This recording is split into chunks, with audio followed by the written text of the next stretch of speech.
Hello, everybody, and welcome to another edition of the Just Mets podcast. My name is Andrew Claudio. Happy holidays from all of us here at Just Mets as we wrap up the year 2025 with a mailbag submitted by all of you, whether it be on Twitter or on Substack. Thank you so much for your participation. Joining me, as always, for these Just Mets podcasts and for many more in 2026, hopefully much more joyous podcasts that we get to do next year, is Rich McLeod. Rich, how you doing, man? I'm doing good, man. We're in that like weird amorphous time void between Christmas and New Year's where the days don't exist and there are no hours and you can have dinner for breakfast and breakfast for dinner and there's no rules. So it's all good over here. How are you? I'm good. I wish I existed in that world where people have like nights off. And now, listen, I'm not complaining. My job's not real. The content creation world has been very good to me. But like we talked before the show about like, how was your Christmas? And it's like, yeah, Knicks played at noon. And then I did the post game, so that's just it's part of the gig, but it's also, like you said, the end of a year, the time to reflect, the time to recap. That's why we're going to do a mailbag. And thank you to everybody that submitted questions about the last year of play, about the current state of the Mets and what we can expect in 2026. The vibes are not the greatest within the franchise, within the fan base. I think they've kind of stalled, whether the market for free agency and the trade market have allowed for there not really to be news to recap. Now it's just kind of time to discuss the state of things. So I think the perfect place to start with the first question in our mailbag, Rich, is with our good friend Matt H., gigantic Mets fan and season ticket holder. And his first question: I'm trying to be optimistic considering there's still a lot of offseason left, but is there any realistic moves that can be made to have this team be competitive this season? Or are we resigned to it being a punt year? And he puts in parentheses, I don't see a Tucker signing Skubal trade this year.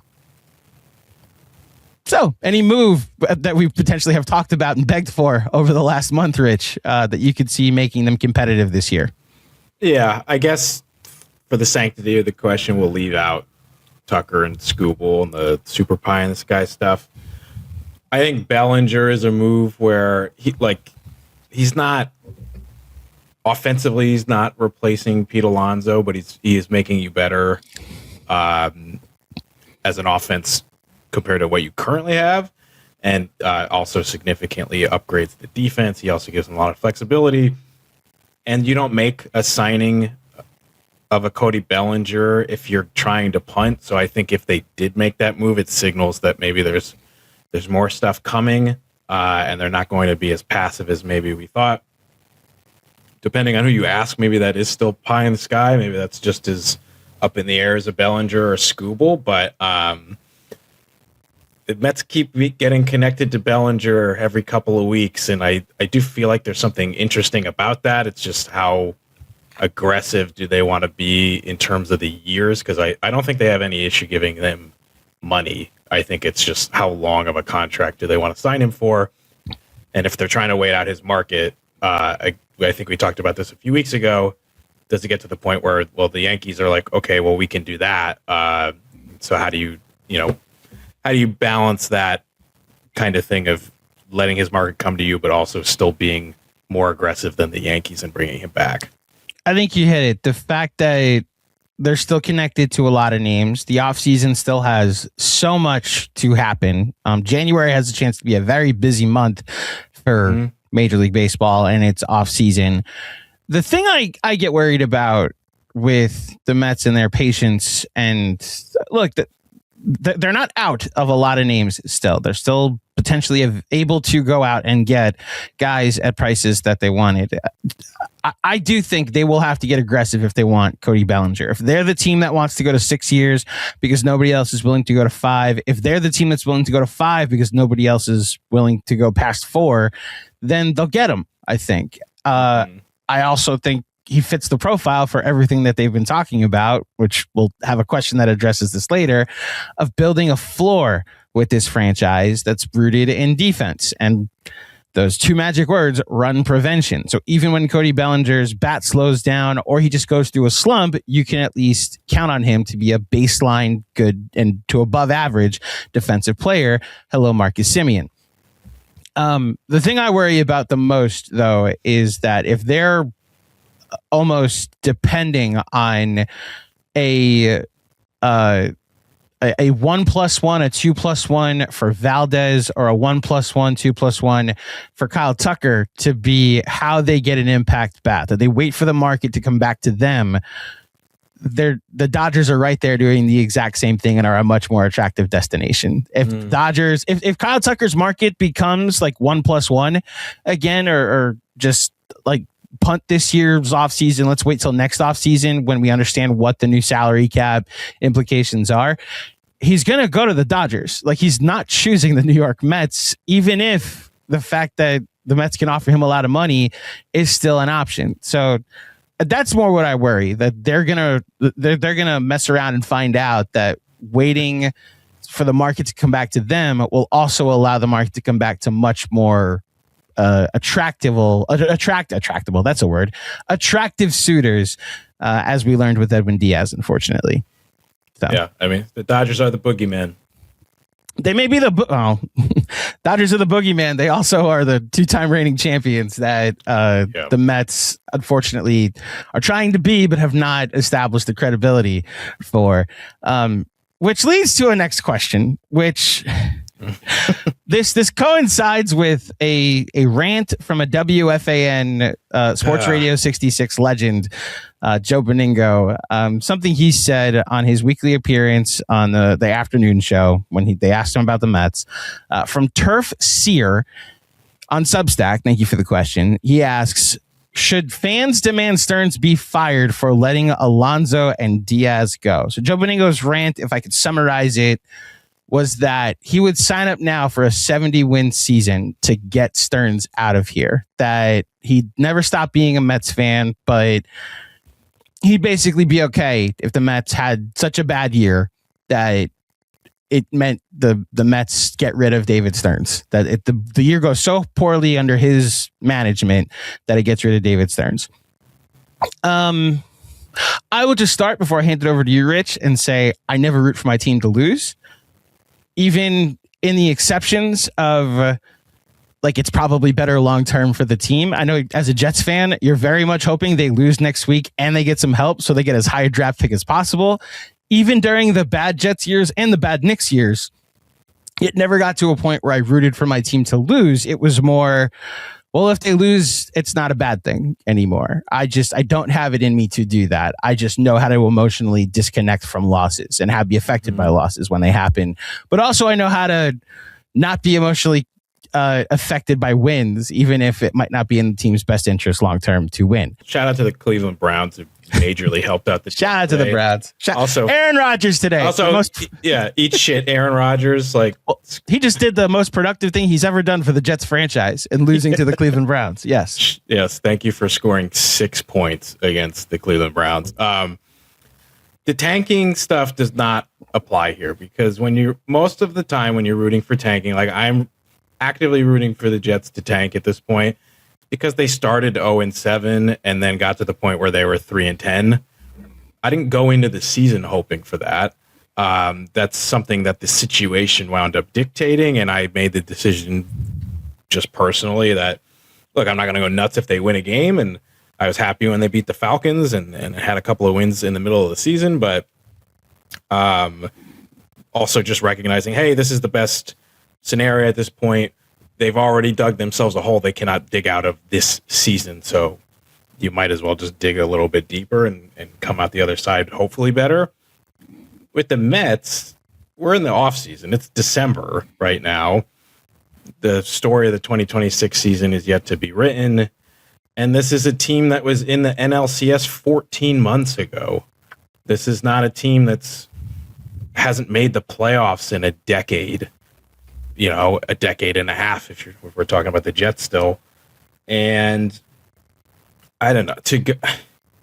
It's very strange to me because I also grew up on Beningo. I listened to Beningo and Roberts every single day from when I was 17 years old all the way through his pseudo retirement, and then continued to listen to each of them in their various locations where they're doing podcasts and radio shows. But I think Joe Benigno has just kind of like jumped the shark in the recent years. And I think the fact that he is essentially saying, I want the Mets to be bad this year so that I can be right, is total loser energy and is not how you should fan. Because you can think that David Stearns is not going to be the answer, and that's fine. It's been a 2025 was rough, and this offseason has had a rough start to it with a lot of fan favorites leaving. But my perspective of that is prove me wrong, and like I would like to be proven wrong, not I refuse to change my mind, so I hope we bottom out and it's just like have a complete waste of a year, and it's so bad that we have to fire everybody 3 years into a total franchise overhaul. That's kind of my opinion about it, and I don't particularly respect that opinion. Well, okay. I put into context what I think he's performing, and I think as a man in his 70s, Joe Benigno is very much out of patience. Like you as someone who tunes into all of his weekly spots while the Jets are tanking, and he's like, I want to get some wins, bro. No, what's better for the Jets right now is they get as many losses as possible so they don't have to give up as many assets as possible to trade up for the quarterback. Potentially, you don't even have to trade up for the quarterback because you're the 2 or the 3 pick. So he's anti-tank with the Jets, but he is okay with the Mets bottoming out for an entire year. That doesn't make any sense either. But it does if you understand the generational divide. Like, you're right. Logically, those are two counterintuitive things, right? So I get it. When you understand Joe and his rejection, and really his generation's rejection of the new age of information, yeah, that's par for the course. Look, my thing about Benigno, I remember the 2002 Jets won the last game of the season to win the division. They beat the Packers. There was no SNY. There was no YouTube. There was no Twitter. I had nowhere to go to celebrate, like as a 14-year-old Andrew Claudio. And I turned on WFAN because I knew my dad used to turn on the radio on the way home from Mets games. And I listened to Steve Summers celebrate for a little bit with callers, and then this man came on at 1 a.m. And I started celebrating with him, and I heard him giving the voice for a fan base that I appreciated. And for better or worse, I still think he speaks for a portion of the fan base that is annoyed because they've seen the majority of this franchise's history that another franchise great is no longer here, and that the nostalgia that exists for Pete Alonso, for Jeff McNeil, for Brandon Nimmo, and now Edwin Díaz is not under consideration in building the next version of the Mets. Now, to your point, this team was in the NLCS 14 months ago. To the clip that continues to get impressions on all the socials, I very much believed in that core. Once you put average to good pitching around it, it performed really well. I think we're at the point where it's just too early to say whether or not David Stearns deserves to be fired. I think, and a lot's been made over the past week, Rich, of what is his plan. Like, shout out to our buddy James Shiano over at Mets Up, the Mets Up pod.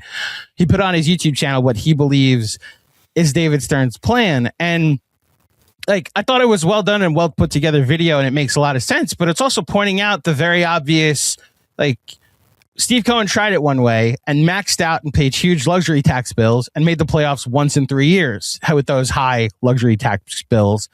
It was time for him to potentially reset. I think David Stearns may be looking to build a floor with this team. I come from the basketball world. The Thibodeau of it all with the Knicks was like, that was a franchise that needed a baseline floor of we make the playoffs every year before they can establish a new ceiling. And you're watching, if you're a Knicks fan, what the new ceiling could potentially look like. If David Stearns comes here and just establishes in the era of 6 playoff teams make the playoffs every year in the National League, we're in it every year, that will be a start. That will already be progress. I don't think as is, he's going to be able to do that. I also think the offseason's not over. So the very small benefit of the doubt I will give him is that he's here to develop a floor, which will be rooted, say it with me, Rich, in run prevention and in defense and in guys that are able to be productive even if they're going through slumps. So that's what my response to the original question would be is, should fans demand firing Stearns because of Alonso and Díaz? Do I think he needs to earn your trust? Yes, but I think it's way too early to say he's done a job that deserves firing at this point, which we both disagree with Mr. Beningo and anybody that has that sentiment, excuse me. So I agree with that. Next question from our very good friend, Mr. Ray Marcano. Scale of 1 to 10, how would you rank the offseason? And yes, the follow-up, is the Mets bullpen better or worse than last season? Some might argue they have more depth, and I'm not one of them.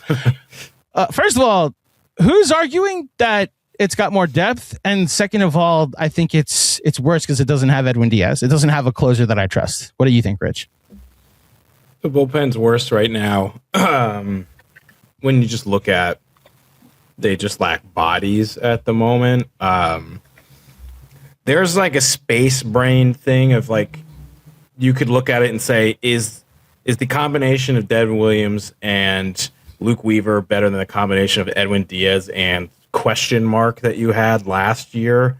Whether it was Ryan Helsley in the second half or kind of like a smorgasbord of crap in the first half. You could have a debate about that. I don't know where I would land with that. I'd still prefer to have Edwin Díaz and Devin Williams if that was an option, but it isn't anymore. But when you look at the rest of the bullpen, you have AJ Minter, you have Brooks Raley, and then a lot of question marks. Brazoban, potentially. He's got minor league options still. They've had to send him to AAA each of the last 2 second halves because he's been so bad at certain points. But you have him. They just signed a guy last week, that veteran journeyman guy. Maybe he'll get some reps out of the bullpen at some point in 2026. And beyond that, you just really don't have too much. Maybe, Dylan Ross, some rookies potentially, but they just lack arms there at this point. In terms of Ray's other question, just about grading the offseason, like the cop-out answer is an incomplete, but I will try to answer this in good faith. As of today, and this is coming out a few days before New Year's, I'd give it like a 3 out of 10 because they've lost a lot more than they've brought in to this point. We've talked about it before, but like the net loss of F-WAR from the 2025 team to guys that you've brought in has been a negative so far. I think they're like -5 or 6 wins from this past season at the moment. This can change. I fully buy into what you're saying, Andrew, about I think January has the potential to be extremely active for the Mets, and this could change in a few weeks. But just judging it as of this date, it has not been a good offseason to this point. I would also, like you said, have the cop out of an incomplete because the 3 or the 4 that I would give them can absolutely get better. It's almost like this isn't like grading movies on Letterboxd. This is grading a television show 4 episodes into a 10 episode season. Like, I need to see how the show ends. I don't know how the show ends yet. Following the final season of Stranger Things, there's a lot of controversy with each volume that comes out right now, and I think it's kind of similar to that. I personally have enjoyed it more than I haven't enjoyed it, but people have opinions, and a lot of it depends on how it's going to end. So I think that's a good analogy. I'm a completist, so I'm still watching because I care about these characters. I share in the very frustrating writing for the current season, the most recent, 7 episodes of Stranger Things. But I will also be in a theater probably on Thursday to watch the finale in a theater. Okay, next one comes from Brian Heafy, I believe. It's really clear that no matter what happens the rest of the offseason, ticket sales attendance is going to take a big hit this upcoming season after a record turnout. How patient do you think Cohen will be if the Mets aren't good this year with Stearns' new plan? Rich, what do you think? I think whatever discussion that David Stearns and Steve Cohen had going into this offseason, where it was clear that this was the direction that they were going to go in, and David Stearns was like, we're going to do it my way this time. I think Steve Cohen doesn't agree to that without the knowledge that like there will be an impact on attendance, especially early on, and we're going to have to re-earn the trust of the fans to start showing up again. You had talked about kind of trying to, what the Knicks did with building the floor and then building the ceiling. I think what the Mets have found themselves in here is like a tricky situation of, it's kind of like a snip snap thing going on of 2021. They thought they were going to be good, and then they stunk, and then they sold. Well, actually they bought when they probably should have sold, bottomed out. 2022, they won 101 games, bitter end of the season, but objectively a very good regular season. Then they're sellers. In 2023, they hit the reset button. 2024, they go to the NLCS. 2025, they bottom out. 2026, maybe we're hitting the reset button again. It's like they're not doing this in a linear way. It's a lot of like starts and stops and lots of changes. And okay, we were better than we thought we were going to be, so we're going to go all in. Oops, that didn't work. Now we have to start all over again. Where the Knicks had a very like just like a steady upward trajectory that has continued. Other than that 1 year after the We Here season, they took a bit of a step down, but it has largely been a steady climb and continues to be where they are right now. Whereas the Mets, it's more like a roller coaster where there's been a lot of up and down and starts and stops. So the Mets haven't handled unexpected success very well. Like if you went into that 2021 season thinking that team was, that's before there was 6 playoff teams in each league too. So that was when there was a 1-game wild card. So the 4 and 5 seed, you were only guaranteed 1 extra game.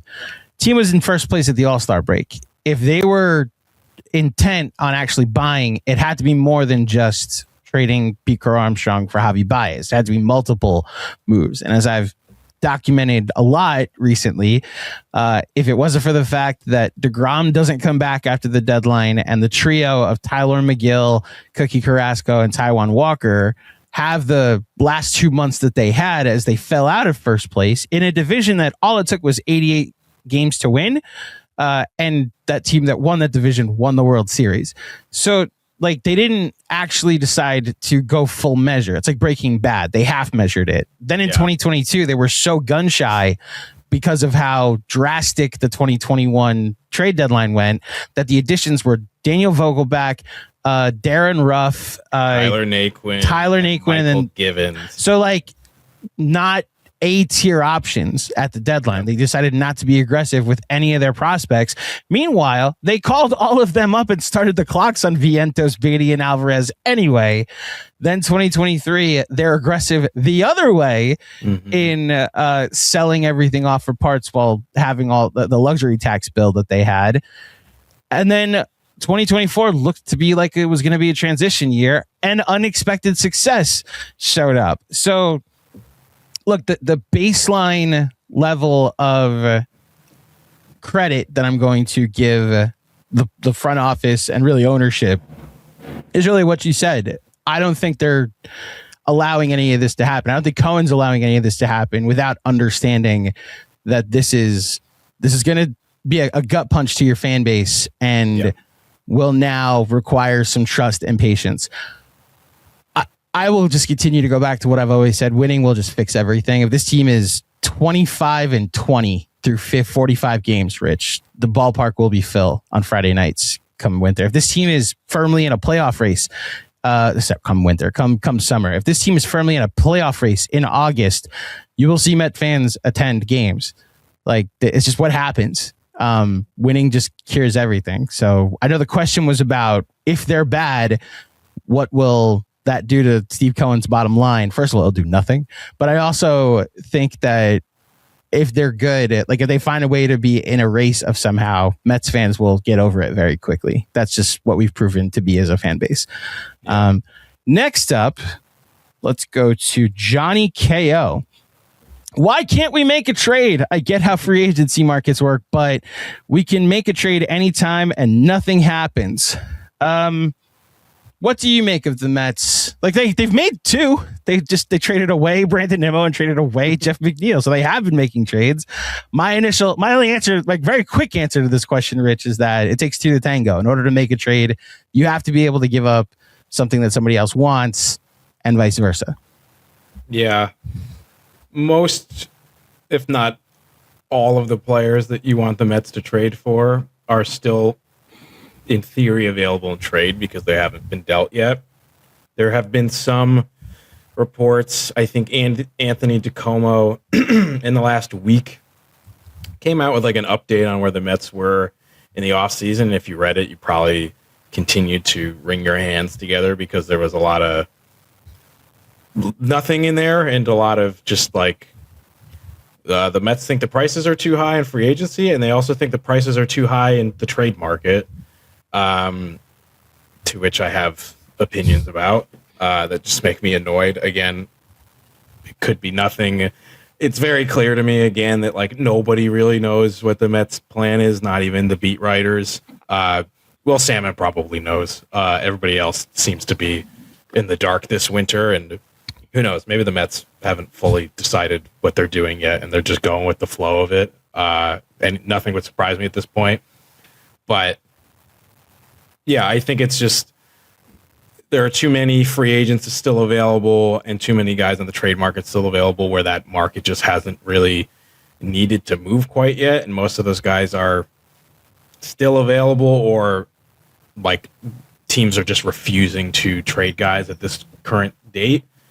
When we get closer to the start of spring training, does that start to heat up because teams can't play hardball as much? I would bet that starts to happen, but it just seems like the teams with the assets to trade have not been inclined to move those guys too much yet, other than the Cardinals trading with their old team with the Red Sox. Yeah, it's not as if it's been an active trade market and the Mets have decided to tap out. They've actually been one of the more active teams on the trade market. They've traded 2 players. I think there also seems to very clearly be a price of Jonah Tong for the big names that they want. And I don't think they're willing to give Jonah Tong in many trades. So I would give this a month. This is to Johnny. Johnny, I'd give it another month. If you're annoyed that they haven't made a trade and everybody got traded a month from now, then it'd be one thing. The reason it looked like the Mets and Padres were at the 10-yard line of making a deal, and then they didn't make a trade 2.5 weeks later. Apparently, those talks diminished. So any day now, Andrew, any day now. For all we know, we could be doing a live stream a month from now, and it will be, oh, wow, there's like 3 trades made all in the same weekend because people realize that the weather's getting warm and spring training starts in a couple of weeks. So I'm going to move up a question in the rundown just to get it out of the way. This one comes from Substack. From Pal88, do you think the negative fan reaction to Lindor's wife, who is on Mondani's inauguration committee, will affect his play? I will just start by saying we're going to do our best as Rich and Andrew not to include our own political leanings in our answers.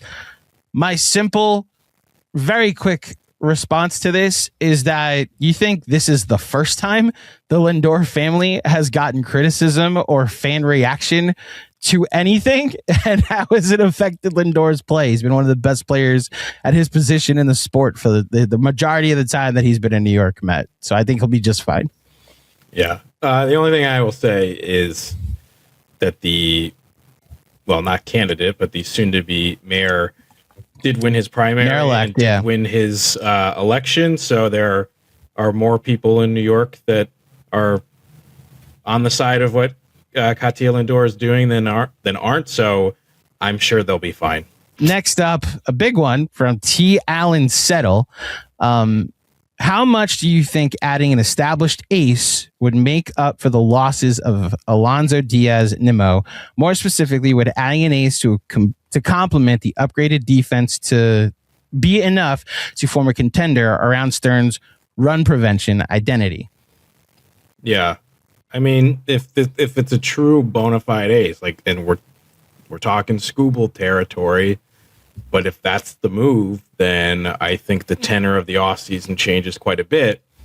You'll have valid concerns of people asking, do they have enough offense now to support their pitching? It should be such a flip-flop from where they were last year. But I think that would energize the fan base if it's that level of an acquisition. If they're acquiring a Nick Pivetta, that to me is not getting people riled up. So there are certainly levels to that, but if it's a true ace, if it is a Scooble, then I think you're gonna have a lot more people happy with this team even after losing some of their favorite players. Yeah, just to repost the question, like, how much do you think adding an established ace would make up for the losses of Alonso, Nimmo, and Díaz? I think adding an established ace to literally any team would make a difference. If you add Tariq Skubal to the Oakland Athletics, who actually are probably a Skubal away from Sacramento. The Sacramento Athletics, adding an established ace like a Skubal to any roster, you're talking about taking an 80-win team to probably a 90-win team, a 90-win team to a 100-win team, a 70-win team to an 80-win team. That's how valuable that type of ace potentially is. I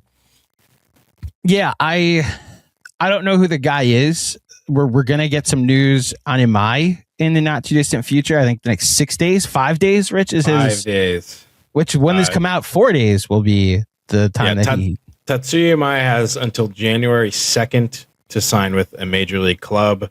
Otherwise, he has to return to Japan for another year. We just saw with Munetaka Murakami, he signed, I believe, 2 days before his posting window closed.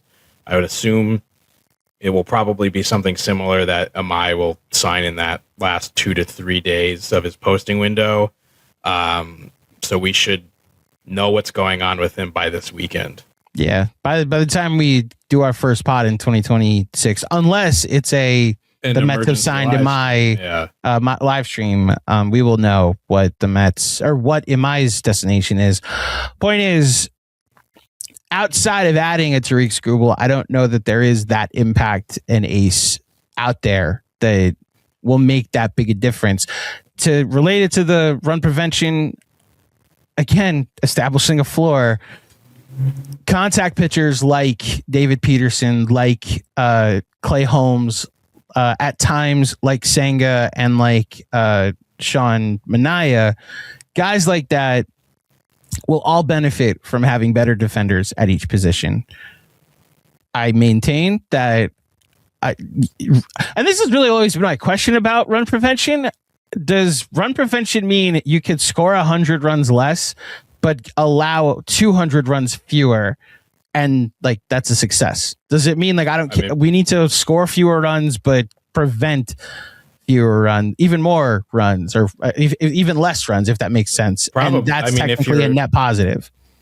Yeah, I mean, if your run differential is better with that, which it sounds like it would, your offense is 1 tick worse, but your pitching's 2 ticks better, then right, you're still in the net, you're still in the green there. I think that maybe would be something that they would be looking at. To ask you a question based on what you were just saying, though. Let's say the Mets bring in a Framber Valdez on that Blake Snell 3-year with the opt-out after year 1 type contract. Is that getting people excited in your mind, or is it kind of like a middle of the road kind of signing? I think we're past the point of a signing like that getting people excited. I do think it makes the Mets better. I think him with Nolan McLean, and then you go get Bellinger. Like that's a decent team that has a high floor, which is really what I'm going to. It doesn't have a lot of superstars, doesn't have a lot of big profile names, which goes back to my answer earlier. If they win, people will turn them into like, man, isn't it great we got Framber Valdez this year? I'd look no further than what Luis Severino and Jose Quintana became for the Mets down the stretch in September 2 years ago. Those are not high, big ticket names, but those are very dependable names on the teams that went to the NLCS 2 years ago. So while I don't think it's the flashy name that makes you forget the big names and household names that you lost, they help in establishing the floor, which is what I think they're going for next year. So, we have two. I'm going to read both. I think we're only going to answer one of them. But Jack Zucker, who is a Dodger fan, sent us these questions over on Substack. So thank you, Jack. Not even a Mets fan, Dodgers. But if you both could steal a player from any MLB team, who would it be? In parentheses, keep in mind it could be a role player who happens to play well at the Mets at Citi Field, or it could just be Judge or Ohtani. The answer is Judge or Ohtani for me personally. I don't see how it can't be Ohtani. So I'll just say, this next question that he puts up, favorite Met of all time and which prospect is the most underrated? My favorite Met of all time is David Wright, with a salute to Mike Piazza. And the prospect overrated. We have prospect questions coming. So I wanted to make sure I got your question up there, Jack. What if I said you couldn't put Judge or Ohtani or Screwball? Who's your player that you would steal from any other team?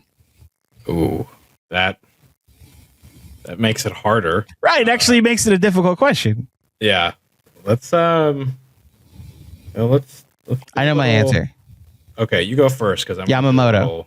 And you want to talk about a guy that's done it in important situations, literally like through the most important innings of the playoffs for a team that went back to back this past season. Now, does contract matter here? Because I'm also fine paying him for the rest of his life, but I think it counts. But when the owner is the owner, even this offseason, I don't think for a team like the Mets that the contract should matter too much. Right.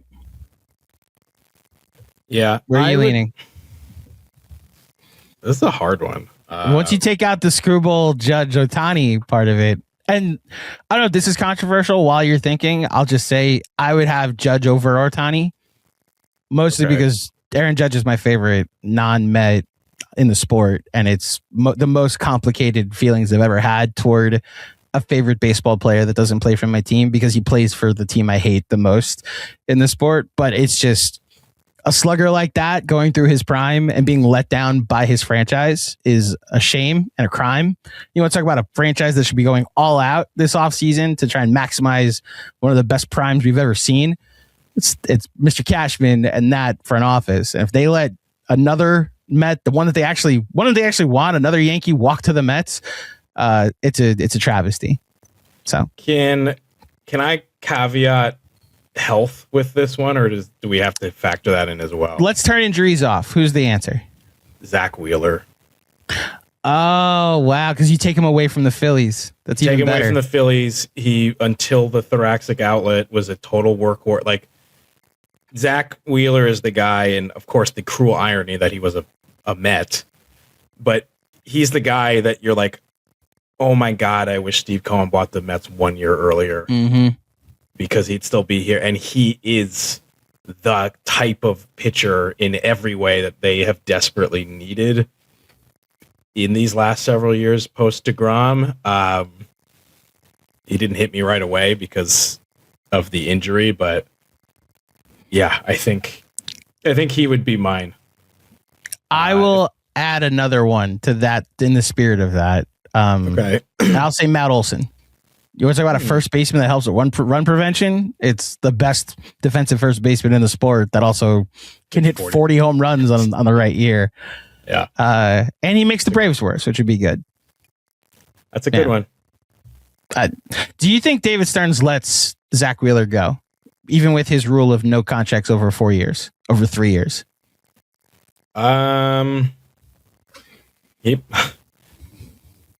He might not have extended, because you remember Zach Wheeler could have opted out last year. He went to extending instead of going into free agency.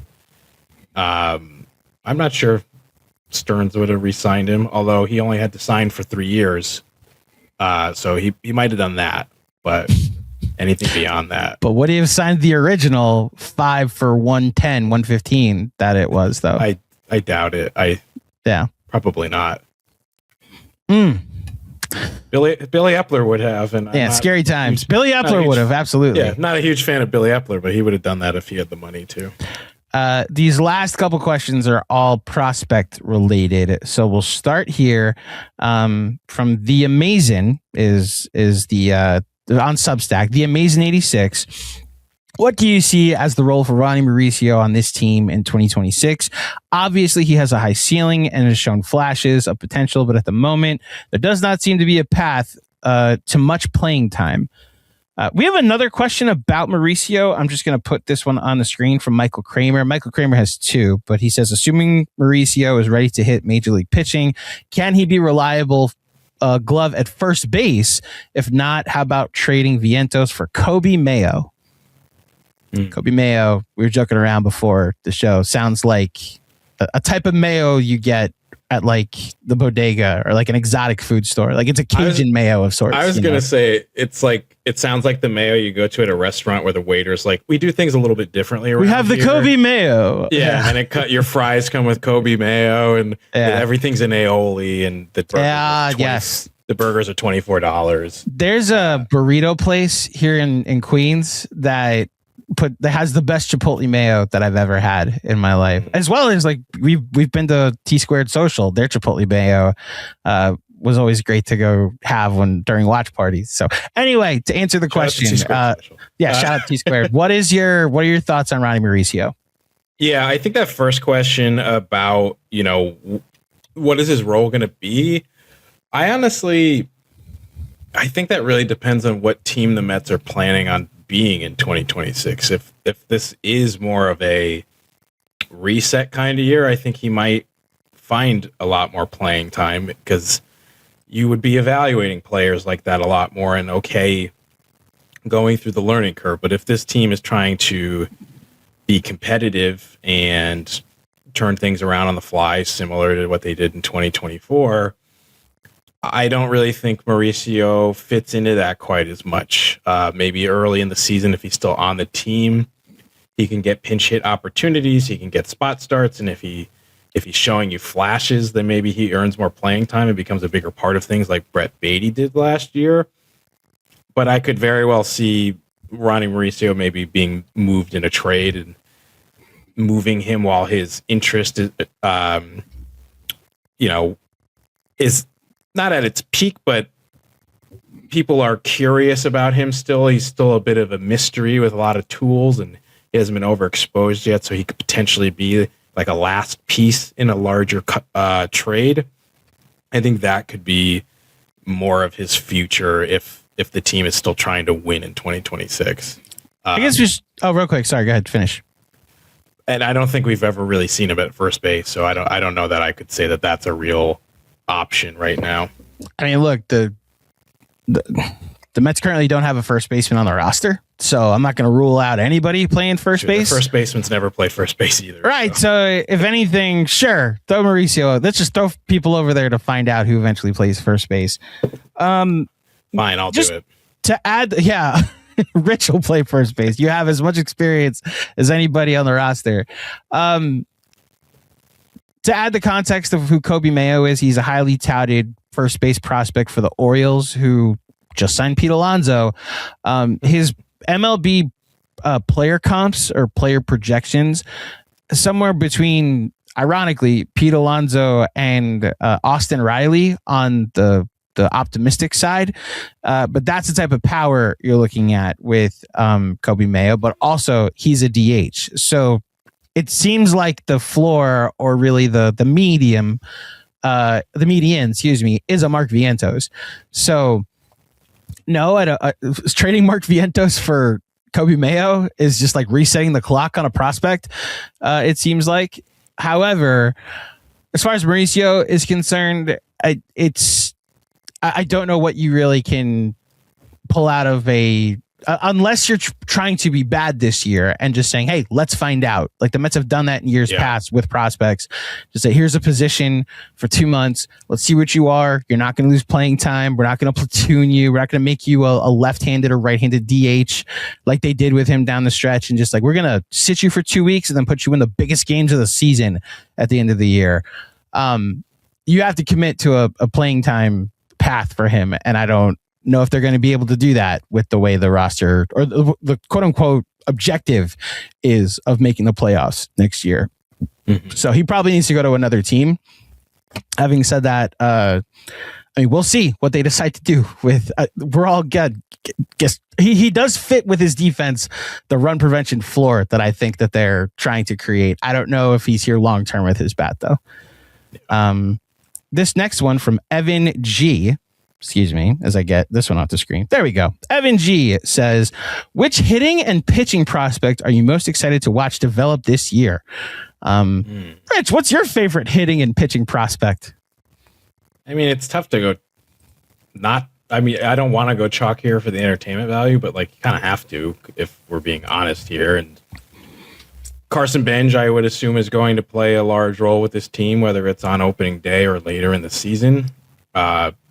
People are very bullish on him, and I am as well. He has the potential, it seems, to be part of the new Mets core as he develops as a player. I'm very excited to see how he, adjusts to the major leagues and if he can really become that type of player. I think that kind of stuff really energizes the fan. Like, you want to make the fan base feel better about losing some homegrown franchise icons is to develop a bunch of new ones. And Carson Benj, I think, is at the top of that list in terms of position players. I'm going to leave McClain out of this because while he is still developing and will still technically be a rookie next year, I think he was like so good last year. I almost don't see him as developing, even though he technically is. So I'm going to say Jonah Tong, if he's on the Mets, big if for 2026, because he still actually requires quite a bit of development. As we saw, they probably called him up a little bit too early. He's got to develop, I think, some additional secondary pitches. You're just not going to be able to be a major league starting pitcher who throws two pitches, with his fastball and I believe his changeup he was throwing the most, or his slider. No, it was his changeup. He was a 2-pitch pitcher, and then but really needs to develop his breaking stuff, and I think he'll be able to do that. He's super young. He has great stuff, but I would really like to see him, work on that curve. He threw it like 1% of the time last year or something. I'd like to see more of that, more sliders if he can develop maybe a split finger or something like that. In addition to that, expand that arsenal to more of that 4 or 5 pitch range instead of the 2 that he has. I think will be crucial for his development. Again, maybe that'll be on the Mets, maybe that'll be on the Padres or another team. We'll see. But if he's here, definitely would be Tong for me. Jonah Tong's the obvious answer for the pitching prospect. What Brandon Sproat is, I guess. I mean, Christian Scott, I guess, technically also counts as one. There's a question. I think our last question is about New Year's resolutions. Mine is to officially have developed the type of base knowledge that a Mets content creator needs for deep into a farm system. So I'm not going to be like a prospect guru. I like watching professional sports, but I will try to make sure that I have better answers for this next year. I will say I tried to come up with as good of answer as possible, and there's a Jett Williams question coming next, but like, according to a lot of the experts out there, like a Mitch Voigt has like a pretty high ceiling with the Mets and is projected with his contact and his versatility to play multiple positions should be able to potentially develop his way up through the farm system. AJ Ewing profiles as like a Jacob Wilson, the guy from the A's. He's someone, because of how good he is defensively, we'll see what the bat becomes, but he's someone, even Jacob Reimer, who's like a third base, first base platoon. I think some of the comps I've seen are like Justin Turner, that you could potentially depend on. People forget when Justin Turner came up here, he was just like, go play first base, go play third base, go play second base, and was never given an obvious position. And then he went to LA, took Juan Uribe's job when he was injured, and became the franchise's third base for the next like 5 to 6 years. Guys like that, if you're looking for the non-obvious answers that will lead to, again, establishing a new core of guys that there's going to be a lot of open spots, in my opinion, long term for the Mets. And these are outside of the obvious Carson Benjes, Ryan Cliffords, guys like that. I think that's the direction I would go. The obvious pitching one is Tong, and just seeing if any of the success he had at AA and AAA translates to the majors at some point next year. Two more, Rich. This first one, thank you, Evan, by the way, for the question. Good friend of mine, Mr. Galinsky. Just put his government name out there. I apologize, Evan G, for explaining what the G was, but that's what you get for sending in a prospect question to your boys' podcast. Dan Hines, what do you think is the most realistic position for Jett to get an opportunity on the MLB team this year? Added an at, but also could have been an on was added at the MLB team this year. Rich, what are your thoughts on Jett Williams? Yeah, I think. I mean, it again, a lot depends on what they do. Is the team going to get a real center fielder or not? Because if the answer is no, if they're going to try to, Tyrone Taylor it for a few months, I could see Jett Williams coming up and mostly getting reps in center field. He learned quite a bit of outfield in recent years in the minor leagues and has split a lot of time between shortstop, second base, and center field recently to improve his versatility. I could see potentially Jett getting a lot more outfield reps depending on what they do there. And a lot of it's going to depend too on, is Marcus Semien going to stay healthy? How is he going to perform? Is he really going to struggle? And does Williams eventually start getting more second base reps? I think second base is likely where he's going to end up long term. But in year one of the 3-year deal for Semien at this point, I don't know how many reps he's going to get at second base unless Semien's either hurt or is really, really bad.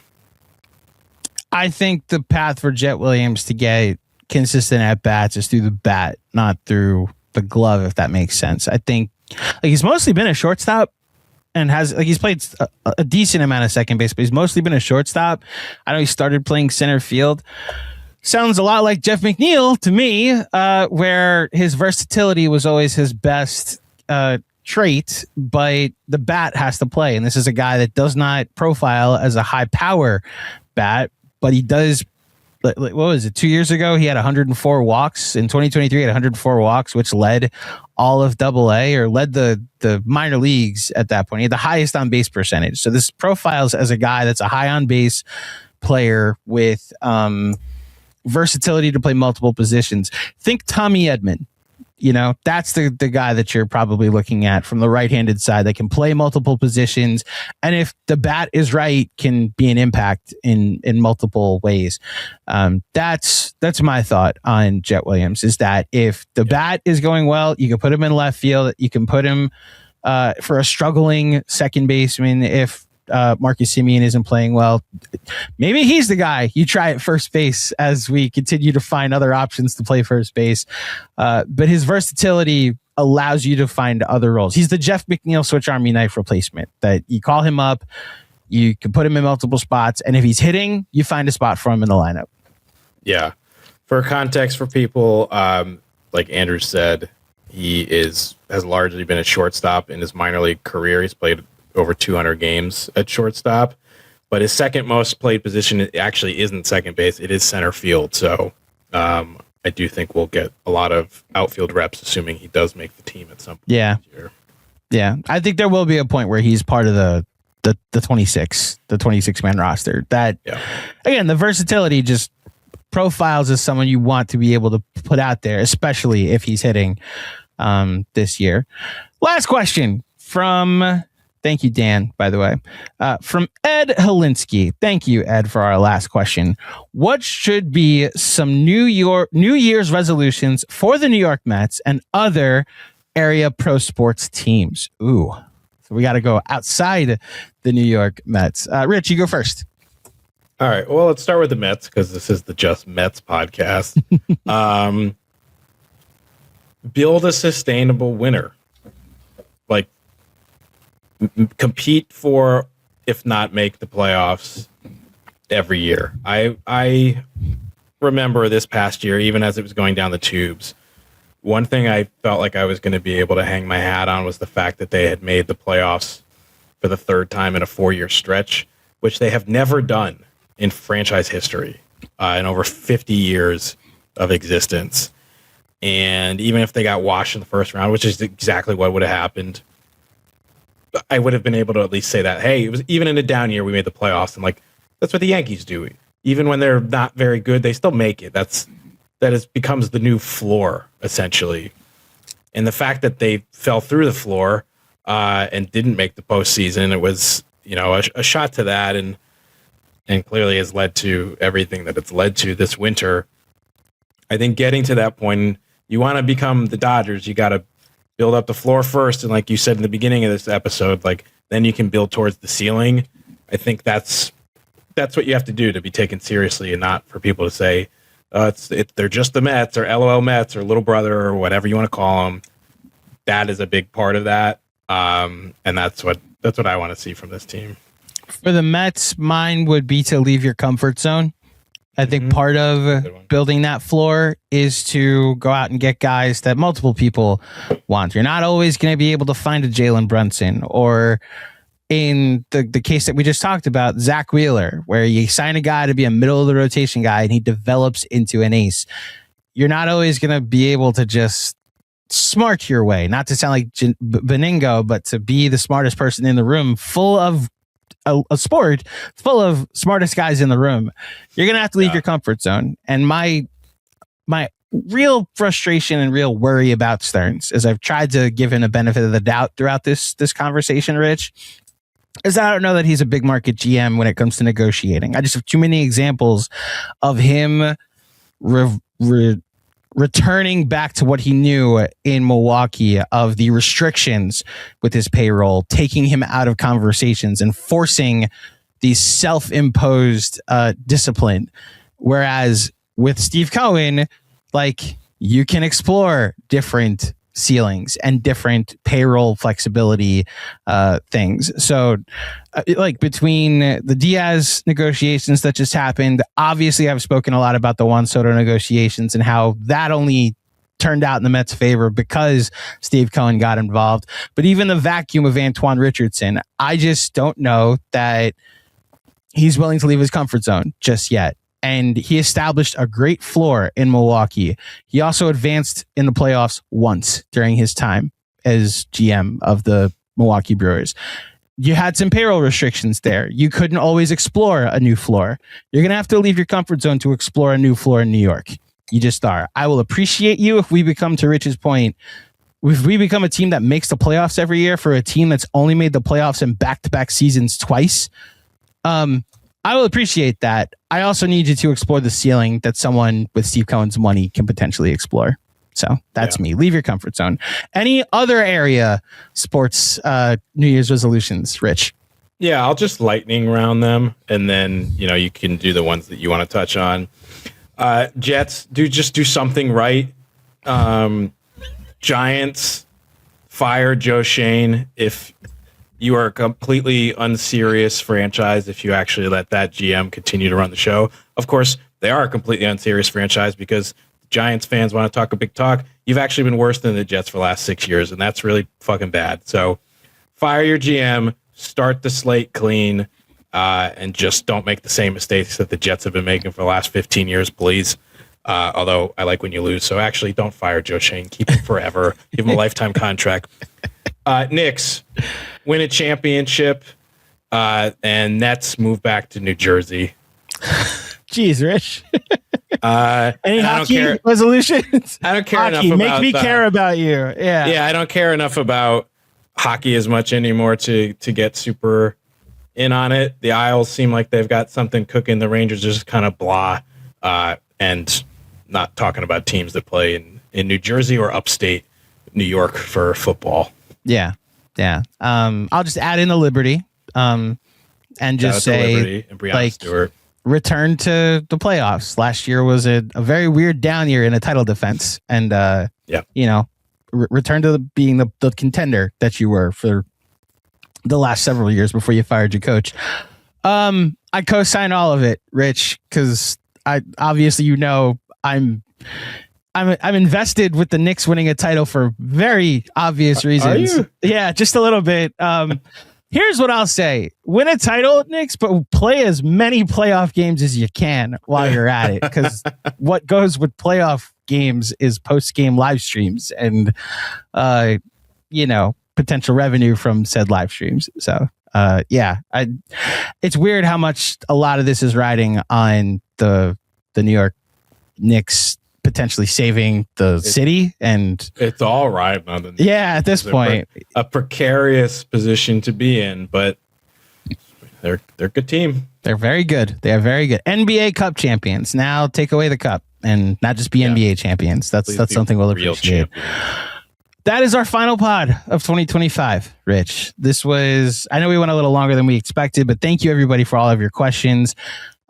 Rich you've not only become like a fun podcast partner and someone I enjoy working with, but I consider you a friend, and I look forward to potting with you again in 2026, hopefully about a team that is much more active in a positive direction in the offseason and wins so many more games than they did in 2025. Any final thoughts before you turn the page on the Mets in 2025? Yeah, I mean, a very difficult year for the Mets is now coming to a close, but I do want to also express appreciation. Just this time of year, I think, is a good time to just sort of evaluate steps that we've taken, how far we've grown as people, and obviously in the businesses that we're working in. And when 2025 started, there was no podcast extension of Just Mets. We were just the newsletter, going on our 4th or 5th season at that point, and just looking to expand the brand and do things in different ways. And the podcast started as like a subscription exclusive that I just wanted to experiment with in the middle of the summer, and has now grown to a much larger thing, bringing you in once the season ended, Andrew. So I just appreciate you for joining the team, expressing your interest in helping grow this thing. And I appreciate everybody who has been a part of the ride, whether you subscribe to our newsletter when we relaunched in 2021, or if you subscribe to the Patreon in July, or if you just recently have subscribed to our YouTube or one of our podcast feeds of this new version of the show. We really appreciate you, the fact that we've been growing as much as we have in such a short time, in a difficult time for the Mets. This is not like a team that's riding high like the Knicks. It means the world to me and to everybody who has been working on Just Mets, whether it's been on the video, the podcast stuff, or the writing side of it. So thank you to everybody. I co-sign all of that. I look at this team that did not treat us well for the majority of 2025. And yet I still enjoy talking about them and following them. And they are part of a collective addiction that we all have, but also an appreciation and an affection for something that we all enjoy. So I'm glad I get to talk about this team with you. I get to follow this team with you, with the very talented team at Just Mets, to Michael and to all of the writers that you guys have over at Just Mets. We've got some ideas for the YouTube channel in 2026 that we're looking forward to introducing to all of you. Some more fun, evergreen stuff that you might enjoy that isn't as like, what will they do? But I'm very happy to be part of the mix here.